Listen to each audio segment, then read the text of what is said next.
Como aspectos generales, lo primero que tenemos que tener presente es que el crecimiento fetal implica un proceso extraordinario donde hay requerimientos realmente impresionantes para el desarrollo del feto y también de la placenta, de oxígeno que pasa a través de la placenta por difusión simple, de glucosa que lo hace por difusión facilitada, es decir, por diferencias de concentración, y por aminoácidos que gastan energía, es decir, pasan por transporte activo.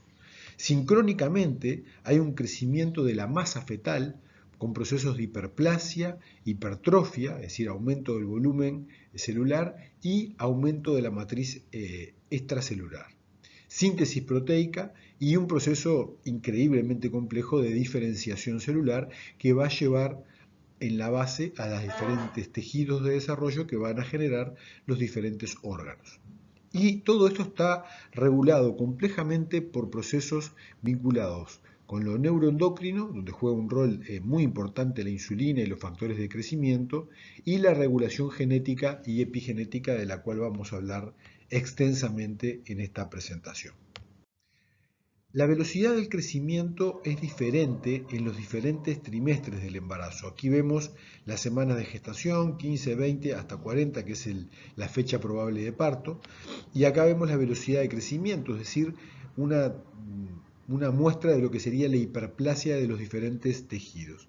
Y como vemos, lo primero que hay una hiperplasia es del tejido neuronal, luego del tejido óseo, que se vincula con el crecimiento de los huesos largos, y por último, ya en el tercer trimestre, de los adipocitos, lo que se vincula con el tejido adiposo. De acuerdo a este gráfico, claramente vemos que si una NOx actúa al principio y se mantiene, va a tener un efecto completamente distinto que si actúa al final de manera transitoria, y eso va a determinar diferentes eventos desde el punto de vista patogénico para el desarrollo de problemas en el desarrollo del crecimiento fetal. La placenta es un órgano clave que explica gran parte no solamente del crecimiento, sino lo de los problemas del crecimiento y desarrollo y también del tiempo de duración del embarazo. Es un órgano transitorio, es un órgano que es único en la naturaleza. Las placentas humanas de tipo mocoriónico, es decir, esta es la cara fetal, esta es la cara materna. La placenta constituye algunas vellosidades que son como estos tentáculos que nadan literalmente en la sangre que proviene de la madre. En estos lagos venosos es donde la placenta se nutre y pasa la sangre a las vénulas y luego a la vena, que es la que la ingresa al feto. Esta característica de gran invasión del trofoblasto sobre la decidua y el útero implica riesgos de problemas patológicos como la placenta íncreta, pércreta o acreta, que lo vamos a ver en otro momento. El desarrollo fetal y la organogénesis también es distinto en los diferentes momentos del embarazo.